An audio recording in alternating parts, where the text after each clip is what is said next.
Dear students,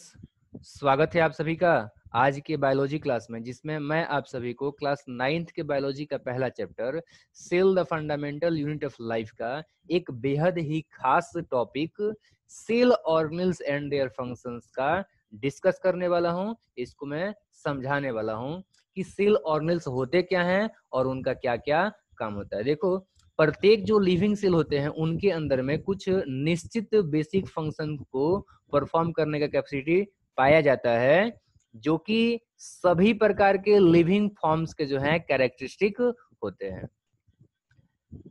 अब देखो, अगर मैं आपसे क्वेश्चन ये पूछूं कि ये जो लिविंग सेल होते हैं एक्चुअली ये सभी अपने बेसिक फंक्शंस को कैसे करते हैं, ठीक है, तो शायद आप बता पाओ। इस चैप्टर के अंदर में, इस टॉपिक के अंदर में जो है हम लोग आज यही डिस्कस करने वाले हैं कि एक्चुअली ये जो बेसिक फंक्शंस हैं सेल के अंदर में जो कि होते हैं वो कैसे होते हैं, किनके द्वारा होते हैं। ठीक है, तो देखो ये तो हम लोग पहले से जानते हैं कि मल्टी सेलुलर ऑर्गेनिज्म जैसे कि ह्यूमन बीइंग के अंदर में डिवीजन ऑफ लेबर पाया जाता है, यानी कि उनमें जो है ह्यूमन बॉडी के अंदर में जो है अलग अलग फंक्शंस को परफॉर्म करने के लिए अलग अलग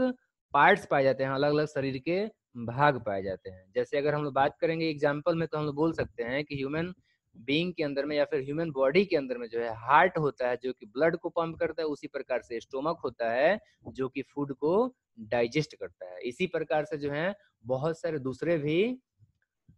पार्ट्स होते हैं जो कि अलग अलग कामों को करते हैं और इस प्रकार से जो हम लोग सरवाइव कर पाते हैं। ठीक है, तो उसी प्रकार से क्या होता है कि एक किसी सिंगल सेल के अंदर में भी इसी प्रकार का डिवीजन ऑफ लेबर पाया जाता है, जिस प्रकार का हमने जो है एक multi cell organism human body के अंदर में देखा। ठीक है, इनफैक्ट बात करें तो प्रत्येक जो सेल होता है उसके अंदर में जो है कुछ निश्चित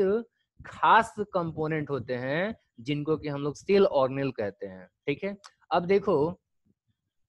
प्रत्येक प्रकार का जो सेल ऑर्गेनेल होता है वो जो है कुछ निश्चित खास कामों को ही करता है। एग्जाम्पल में बात करेंगे तो देखो, जैसे कि हो सकता है कि सेल के अंदर में नए नए मटेरियल्स को बना रहा होगा कोई एक सेल ऑर्गेनेल, या फिर हो सकता है कि उसका काम हो सकता है कि सेल के अंदर में से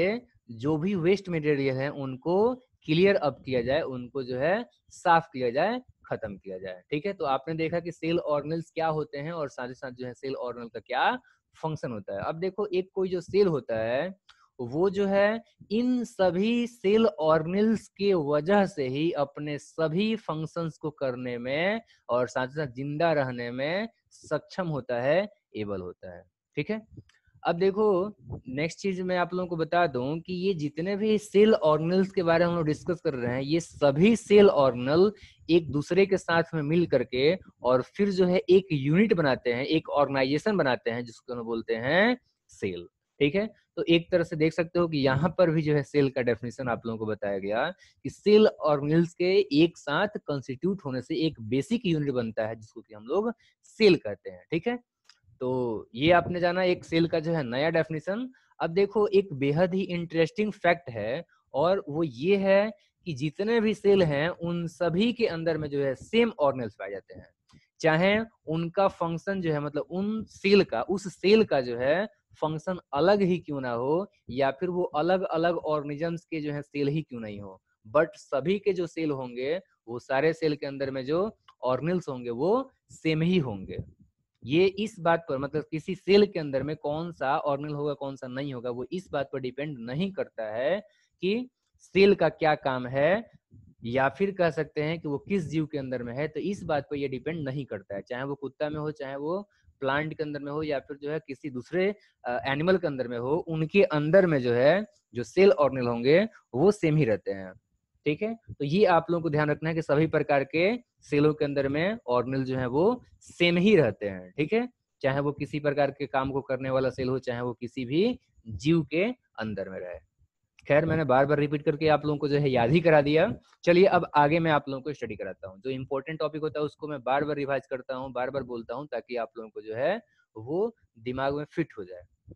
तो देखो मैं आगे आप लोगों को बता रहा था यही कि ये जो सेल ऑर्गेनेल्स हैं ये एक्चुअली लिविंग भी हो सकते हैं या फिर नॉन लिविंग भी हो सकते हैं। जैसे अगर लिविंग का एग्जांपल की बात किया जाएगा तो लिविंग सेल ऑर्गेनेल्स के अंदर में जो है माइटोकॉन्ड्रिया, न्यूक्लियस, गोल्जी एपरेटस या फिर कह सकते हैं Golgi body, endoplasmic reticulum, plastid, ribosomes etcetera आ जाएंगे। वहीं अगर हम लोग बात करते हैं नॉन लिविंग के अंदर में, तो नॉन लिविंग के अंदर में सेल इंक्लूजन्स आएंगे, जिसमें कि इनऑर्गेनिक सॉल्ट्स होते हैं, पिगमेंट्स होते हैं, या फिर वैक्यूल्स वगैरह हो सकते हैं। ठीक है, तो ये आप लोग ध्यान रखो। अब देखो,